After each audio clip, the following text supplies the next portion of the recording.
All right, so first, can you tell me your name? My name is Ahmed Mahmoud. Okay. I'm a licensed tour guide in Egypt. And I wanted to ask you about you in Tarhir Square. Tarhir Square, yes. Yeah, so can you tell me about that? So Tarhir Square, they told you, is the main square in Egypt and the main square in Cairo, the most famous place in Cairo, especially during the Arab Spring 2011.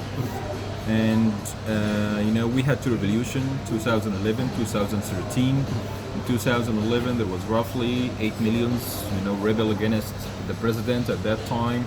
And sadly, something happened, which is some of the seeds just, robbed some of the pieces from the museum, including the royal trumpet of Tutankhamun. So that's why when we had another revolution, 2013, not only me, but also a lot of my colleagues, a lot of tour guides decided to go to the museum to protect, the museum, because it's like a national treasure for us. And we just spent 4 hours walking between the crowds.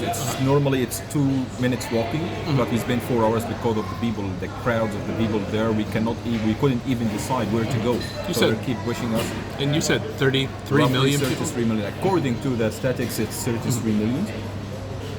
And it was so hard to reach the museum from Tahrir Square, and at the end, after 4 hours of walking, trying to get to the museum, we found the armies already there protecting the museum with the tanks and a lot of soldiers there to protect the treasures in the museum. But we tried. At least we tried. Yeah. So how did the word get out that you needed to go over there to meet with your colleagues? So we just set appointment on one of the coffee shops, one of the most famous coffee shop in downtown, and we gathered there and we just started to just walk. We started all together and we ended up going to the museum one by one.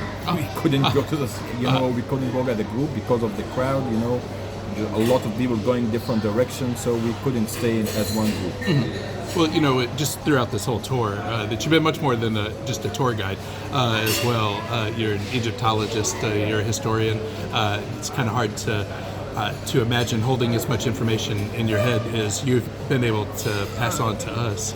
Yeah, as a tour guide or Egyptologist, so you have to keep update your knowledge. You have to remind yourself what you need to know about your history, about your civilization, and I told you, with every discovery, with each discovery. So sometimes we had to change the whole series, or even confirm the series. So that's how we keep update our knowledge. That's how we, of course, we don't just remember all of this. We just know it.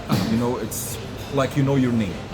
There's difference. So like if you're going to an exam, so you're going to study and you're going to remember it, and you have to save it to just write it on the exam, or just say it if you have like an oral exam or something. But if you just do it daily basis, so you just know it, just like your name. And of course with each question, so sometimes I have a question, I don't know the answer, so I go back to my books and study and just refresh my memory, and searching for an information would just remind me for another information, or just forgot about it. So that's how it's worked. So is that what drove you to Tahrir Square at that moment, realizing that all of the work and history that you've studied is now in danger? Working as a tour guide, so you have to have a passion to your history. You have to have a passion to your, to all the sites you go, especially the Egyptian Museum, because it's one of the most valuable places all over the world, not only Egypt. So that's considered your working place. So you have, as a tour guide, you have like a special connection with those places, like the pyramids, the museum. So that's what makes us, not only me, as I told you, a lot of my colleagues decided, maybe another groups of the colleagues, I don't know about them, but I had like more than 20 of my colleagues just gathered together just to try to protect the museum if it was in danger. But actually in 2013, it was not dangerous at all. Everybody was celebrating, everybody was singing, but just in case, we had to make sure everything would be okay. Well, I have to say that as a historian myself, that is the bravest and the coolest historian story that I've ever heard. You know, it's not, again, it's not only me. I'm sure there's a lot of my colleagues did the same thing, but maybe nobody knows about that, or just they're like, each group know about themselves. But I'm sure everybody working in tourism field and archaeology would just do the same thing. It's something, you know, we cannot control it. You know, if I see something like that, so I have to, you know, I have to move it. I have to try.